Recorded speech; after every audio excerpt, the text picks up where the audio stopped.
Chers bien-aimés frères et sœurs, merci pour votre soutien, merci pour l'intérêt que vous avez pour la chaîne, la puissance du nom de Jésus. Ce matin, par la grâce de Dieu, nous allons partager une fois de plus une nouvelle thématique. Aujourd'hui, nous allons parler précisément de la confiance en Dieu en temps de crise. Nous parlons de la confiance en Dieu en temps de crise. Bien-aimés, il nous arrive souvent de moments difficiles où nous sommes appelés soit à abandonner ou à persévérer. Alors, cette thématique s'inscrit dans cette logique. Nous sommes dans Daniel chapitre 3. C'est un long passage, mais par la grâce de Dieu, nous allons essayer un peu de subdiviser ce passage en quelques petits points, quelques 3 points. Alors ici, la thématique m'a inscrit. Ici, c'est les 3 compagnons de Daniel dans la fournaise. Voilà, vous voyez, les 3 compagnons de Daniel qui sont jetés dans la fournaise ardente. C'est déjà un moment très difficile pour ceux qui ont mis leur confiance en Dieu. Ils leur ont été imposés, voilà, certaines choses qui n'étaient pas commodes. Alors, c'est pourquoi nous considérons la confiance en Dieu en temps de crise. Voilà, comme je l'ai dit, nous allons subdiviser notre texte en 3 petits points. 3 petits points. Le premier point, c'est la foi inébranlable face à la pression. Dans la foi inébranlable face à la pression. Le deuxième point sera l'assurance de sa présence en temps de crise. Et le troisième point, la délivrance de Dieu après la crise. Amen. Voilà, nous allons prendre très rapidement notre premier point, la foi inébranlable face à la pression. Ici, nous sommes dans Daniel chapitre 3. Nous allons au verset 16 jusqu'au verset 18. Voici ce que la Bible nous dit à partir du verset 16. Alors, le verset 16. Shadrach, Meshach et Abednego répliquèrent au roi Nebuchadnezzar: nous n'avons pas besoin de te répondre là-dessus. Voici notre Dieu que nous servons peut nous délivrer de la fournaise ardente et il nous délivrera de ta main au roi. Sinon, sache au roi que nous ne servirons pas tes dieux et que nous n'adorons pas la statue d'or que tu as élevée. Voilà, gloire à Dieu. Voici, c'est-à-dire le mobile de leur persécution, le mobile de leur moment de crise. Il y a un roi du nom de Nebuchadnezzar qui a dressé une statue, c'est-à-dire c'est une sorte de divinité d'un dieu qu'il a fabriqué, et il a été dit que tout le monde devrait se prosterner lorsqu'on crierait, lorsqu'on jouerait certains appareils, j'allais dire certains instruments de musique pour lancer juste le signal pour que tout le monde se mette à adorer sa statue. Voilà donc Shadrach, Meshach, Abednego, les enfants de Dieu, ceux-là qui connaissaient leur Dieu, et dans la loi, il est clairement dit: tu n'adoreras pas d'autres dieux. Et ils étaient donc confrontés à leur foi. Soit ils devaient compromettre, ou soit ils devaient vraiment refuser l'ordre divin, l'ordre du roi Nebuchadnezzar. Et comme vous entendez, refuser l'ordre du roi, c'est accepter d'être jeté dans la fournaise ardente. C'est donc ça qu'ils ont préféré. Ils ont dit ici dans le verset 16 au roi: nous n'avons pas besoin de te répondre là-dessus. Toi-même tu sais, nous servons notre Dieu, nous avons foi en notre Dieu, nous ne pouvons pas adorer cette statue, nous ne pouvons pas adorer d'autres dieux que nous ne maîtrisons pas. Alors nous préférons que tu nous jettes si tu le veux. Et alors nous avons au moins une assurance en notre Dieu. Dieu est capable de nous délivrer. Même s'il ne le fait pas, nous ne sommes pas prêts à nous compromettre. Voilà la décision des enfants de Dieu qui ont mis leur foi en lui et qui ont accepté de se détruire que de compromettre leur vie. Et quand vous lisez également les évangiles, c'est que Pierre a dit aux hommes: est-ce qu'il est bon, c'est-à-dire d'obéir aux hommes, que d'obéir à Dieu? Et la réponse est claire. il est préférable d'obéir à Dieu. Nous devons obéir à Dieu, même si la pression a une certaine taille, nous devons faire confiance totalement à notre Dieu. Alléluia. Voilà, c'est que les Shadrach, Meshach, Abednego ont fait, et ça a attiré la fureur du roi Nebuchadnezzar jusqu'à ce qu'il a dit: nous devons réchauffer la fournaise cette fois que cela convenait d'être. Amen. Mais cela n'a pas empêché la foi de ces trois gens d'être fermes. Alléluia. Malgré qu'il a réchauffé la fournaise extraordinairement, voilà, ça ne les a pas empêchés de mettre leur foi en Dieu, parce qu'ils connaissaient du moins leur Dieu, et ils ne pouvaient pas redouter sa présence, ils ne pouvaient pas redouter son intervention. Dieu est capable d'intervenir d'une manière ou d'une autre. Allons également dans 1 Pierre chapitre 100, 1 Pierre chapitre 100, 1 Pierre chapitre 100, voilà, 1 Pierre chapitre 100, voilà, nous sommes dans 1 Pierre chapitre 100, nous prenons le verset 8 et le verset 9. La Bible nous dit, verset 8, soyez saufs, veillez, votre adversaire le diable rôde comme un lion rugissant, cherchant qui il dévorera. Mais le verset 8, quel est le conseil de Dieu pour nous? Le verset 9, résistez-lui avec une foi ferme, sachant que les mêmes souffrances sont imposées à vos frères dans le monde. Si ces souffrances ont été imposées à Shadrach, Meshach, Abednego, alors c'est-à-dire Dieu nous a dit que les mêmes souffrances sont imposées également à d'autres personnes. Peut-être aujourd'hui nous n'allons pas faire face certainement à Nebuchadnezzar parce qu'il n'est plus, mais il y a d'autres Nebuchadnezzar qui sont incarnés dans leur conscience, qui ont vraiment le plaisir à maltraiter, le plaisir à faire du mal aux enfants de Dieu, mais nous devons néanmoins rester fermes. Comme Dieu a délivré Shadrach, Meshach et Abednego, il te délivrera, il me délivrera au nom de Jésus. Gloire à Dieu. Donc c'est ce qui est vraiment la leçon que tu dois retenir. Dieu est toujours le même, hier, aujourd'hui et éternellement. Alors s'il délivre, il a toujours délivré et il continuera toujours à délivrer au nom de Jésus. Alors, ce que nous vous exhortons ce matin, c'est d'être inébranlable face aux difficultés. La difficulté peut être une maladie, la difficulté peut être une oppression, la difficulté peut être une persécution, que ce soit dans ton lieu de travail ou chez toi-même.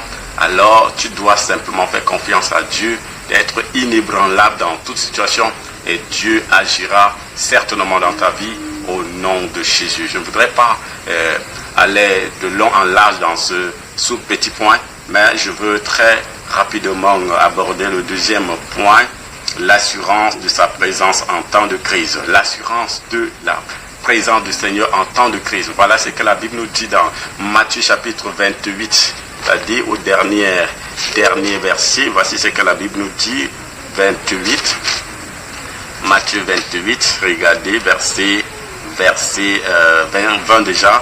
Et enseignez-leur à observer tout ce que je vous ai prescrit. Voilà, c'est la deuxième partie qui m'intéresse. Et voici, je suis avec vous tous les jours jusqu'à la fin du monde. Jésus est avec nous jusqu'à la fin du monde. Tous les jours, il est là avec nous, que ce soit que nous soyons, je ne sais pas, dans les moments difficiles, dans les moments de joie. Jésus nous dit qu'il est au milieu de nous. Il s'appelle d'ailleurs Emmanuel, ça veut dire Dieu avec nous. Je ne sais pas dans n'importe quel lieu où tu te trouverais maintenant, je crois que le Seigneur est avec toi et il va te soutenir d'une main forte au nom de Jésus. Nous prenons également Daniel chapitre 24. Daniel chapitre 24. Daniel 3, 24, c'est ce que je veux dire. Nous sommes toujours dans notre texte de base, Daniel chapitre 3, mais cette fois-ci nous allons au verset 24 jusqu'au verset 25. Alors le roi Nebuchadnezzar fut effrayé et se leva précipitamment.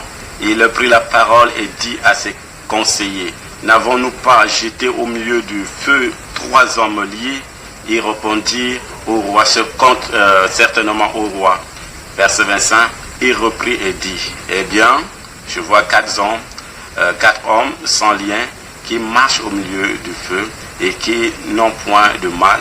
Et la figure du quatrième ressemble à celle d'un fils de Dieu. Gloire à Dieu. Voici ce que l'initiateur de la torture, de menace, il fut troublé jusqu'à ce qu'il ait allé voir la fournaise dans laquelle on avait jeté Shadrach, Meshach, Abednego.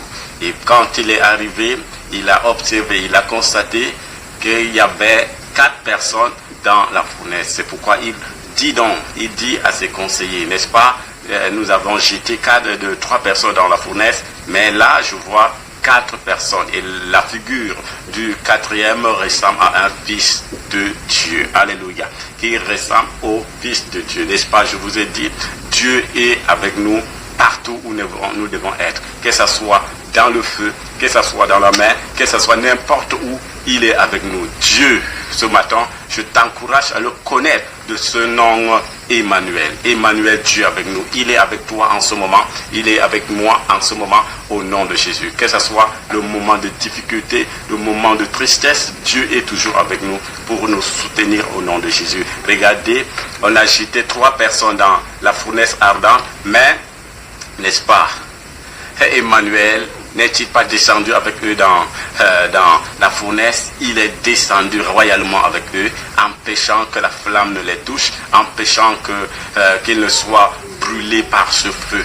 Alléluia. Malgré l'intensité du feu, ça n'a eu aucun effet sur le corps, aucun effet sur les cheveux, aucun effet sur le caleçon, aucun effet sur tout ce qui était en eux. Mais tout ce que le feu a dû détruire, c'est quoi? C'était les liens. Et je prie en ce moment que tous tes liens soient consumés maintenant par le feu au nom de Jésus. Que tous tes liens soient brisés maintenant au nom de Jésus. Je déclare dans ta vie maintenant que la puissance de Dieu t'atteigne et que le Dieu Emmanuel soit avec toi pour te délivrer maintenant de la main de tes ennemis, de la main de Nebuchadnezzar qui te poursuit jusque-là au nom de Jésus. Sois libre maintenant, bien-aimés frères et sœurs, au nom de Jésus. Voilà. C'est ce que nous devons retenir dans Ésaïe chapitre 43. Ouvre ta Bible également avec moi dans Ésaïe chapitre 43. Le verset 2, qu'est-ce que la Bible nous dit dans Ésaïe 43? La Bible est remplie de mystères. La Bible est remplie de promesses qui sont réalisables. J'allais dire des promesses réalisables. Alors, voilà ce que la Bible nous dit dans le chapitre 3, chapitre 43, le verset 2. Si tu traverses les eaux, je serai avec toi. Et les fleuves, ils ne te submergeront point. Si tu marches dans le feu, tu ne te brûleras pas. Et la flamme ne t'embrasera pas. Alléluia. Voilà ce qu'il dit. Même si tu traverses de moments difficiles, même si tu te retrouves dans le feu ne va pas te brûler.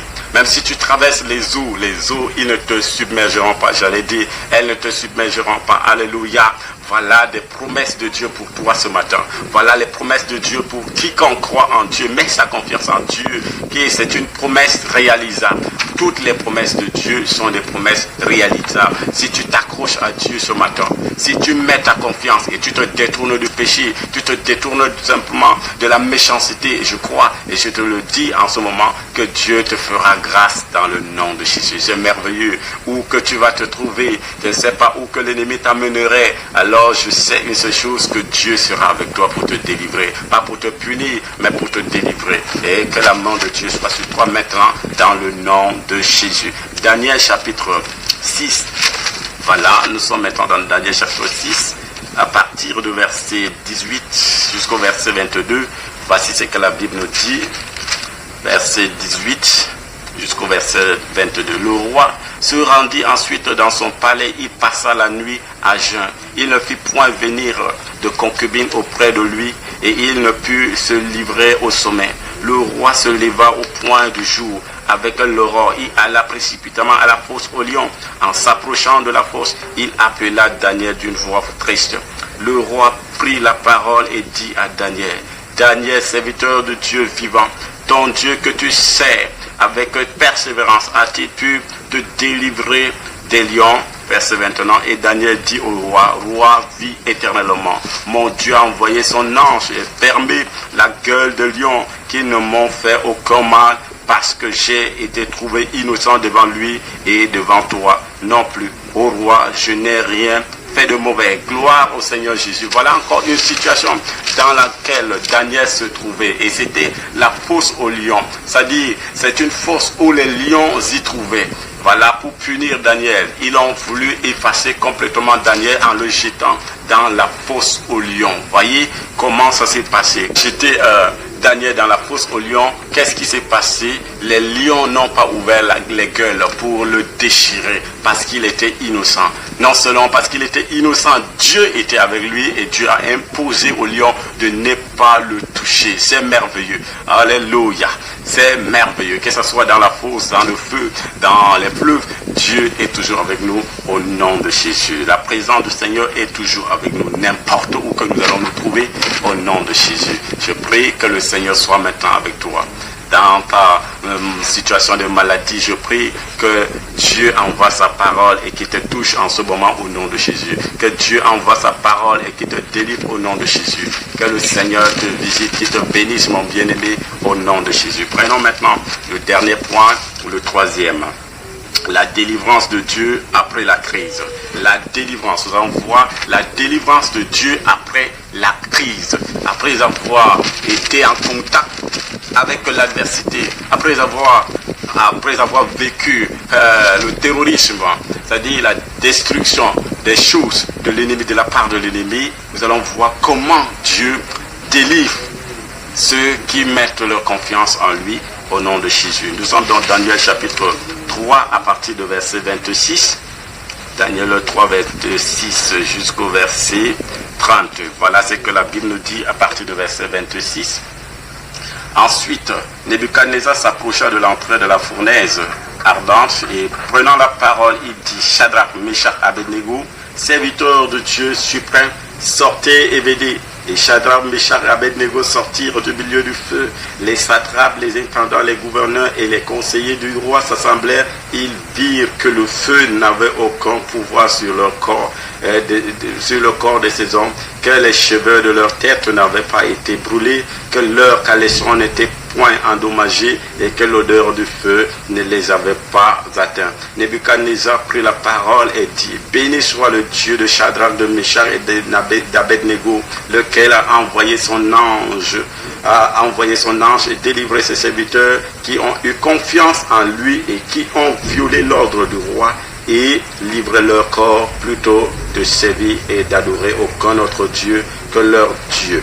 Voici maintenant l'ordre que je donne: tout homme, à quelque peuple, nation ou langue qu'il appartienne, qui parlera mal du Dieu de Shadrach, de Meshach et d'Abednego sera mis en pièces et sa maison sera réduite en un tas d'immondices, parce qu'il n'y a aucun autre Dieu qui puisse délivrer comme lui. Après cela, le roi fit prospérer Shadrach, Meshach et Abednego dans la province de Babylone. Regardez la délivrance que le Seigneur a accordée à ces trois jeunes Hébreux. Alors, après les avoir délivrés, il intervient maintenant d'une autre manière. Il passe dans le cœur du roi pour qu'il donne un nouvel ordre, pour dire: à partir de ce jour, il n'y aura plus d'adoration, il n'y aura plus une adoration vaine. Nous allons adorer le Dieu de Shadrach, de Meshach, Abednego. Sur toutes les langues ou tous les peuples devront maintenant, c'est une obligation. Il a changé le degré en faveur de Shadrach, de Meshach et Abednego. Hier, c'était hostile à leur égard, mais aujourd'hui, Dieu a disposé le cœur de Nebuchadnezzar en leur faveur. Je prie que le Seigneur change maintenant l'adversité en opportunité pour toi au nom de Jésus. Et voilà, la Bible nous dit encore que Dieu a fait, c'est-à-dire Nebuchadnezzar a fait prospérer ces trois jeunes Hébreux parce qu'ils avaient une confiance ferme en leur Dieu. Et lorsque tu as une confiance ferme en ton Dieu, alors la Bible nous dit: il disposera favorablement à ton égard, même tes ennemis. Les Nebuchadnezzar de ta vie seront bientôt en ta faveur au nom de Jésus. Alléluia, alléluia. Voilà une délivrance surnaturelle. S'ils avaient juste compromis leur vie, je ne sais pas, je ne pense pas qu'à l'heure-ci on devrait parler du vrai Dieu. On ne pouvait plus parler de leur Dieu parce qu'ils ne le connaissaient pas, ils ne s'étaient pas donné réellement à lui. Et comme ils ont pris l'engagement ferme de le servir même dans les moments difficiles, Dieu a changé les circonstances. Et je prie que le Seigneur t'aide à être comme Daniel. J'allais dire comme Shadrach, Meshach, Abednego au nom de Jésus. Alléluia, c'est merveilleux quand nous entendons juste la parole.